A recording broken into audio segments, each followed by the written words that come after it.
talk about cash-strapped English councils. We're told, as of yesterday, they're going to receive a £600 million funding boost from the government.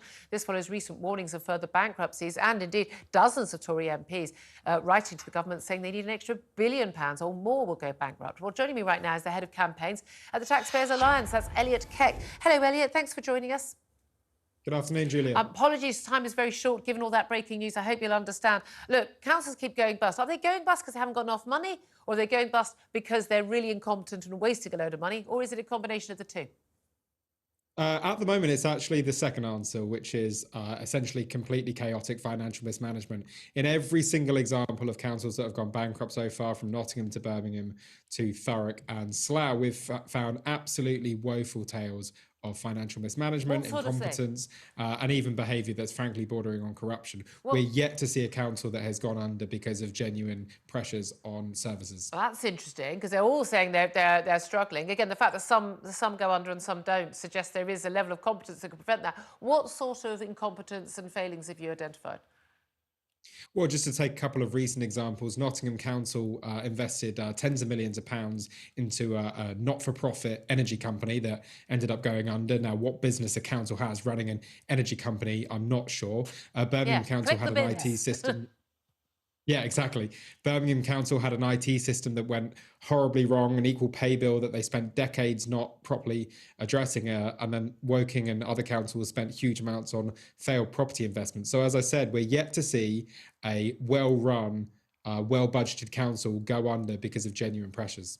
And we've seen, I mean, Birmingham City Council, they, one of the biggest, they're talking about, they've been in special measures, selling off the council buildings, selling off parks and like. And of course, it is always the taxpayer that ends up losing out. This extra £600 million, it's less than many had asked for. Is that going to make a difference?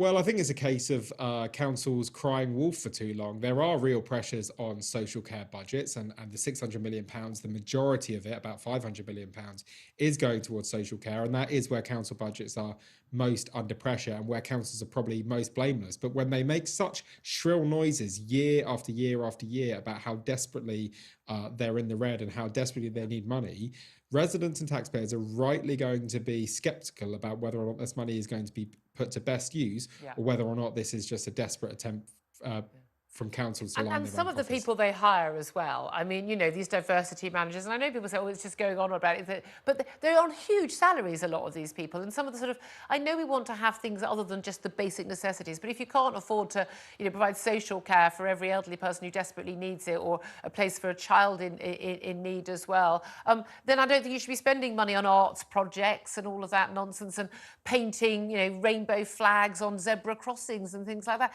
And yet all these councils seem to do that. Yeah, absolutely. Or in a more scandalous example, we found that £350,000 has been spent attending a certain awards ceremony where they celebrate the best council of the year. And the best I'm sorry, are you effing kidding me? Yeah, 3-course dinners with wine and entertainment and the whole lot, that they all get a route up and head down to central London for the day and have a big award ceremony. Yeah, don't worry. These are expensive award ceremonies. Yeah, don't worry about the bins. Don't worry about the bins. Yeah. Nailed it there. Elliot Keck, thank you very much indeed, Head of Campaigns at the Taxpayers Alliance. Chris Parry, you're just shaking your head the whole way through that. Well, I'm like a stuck record. It's about personal accountability again. Ta-da! And I have to say my own experience with local councils is their commissioning and contract departments are absolutely outrageously awful.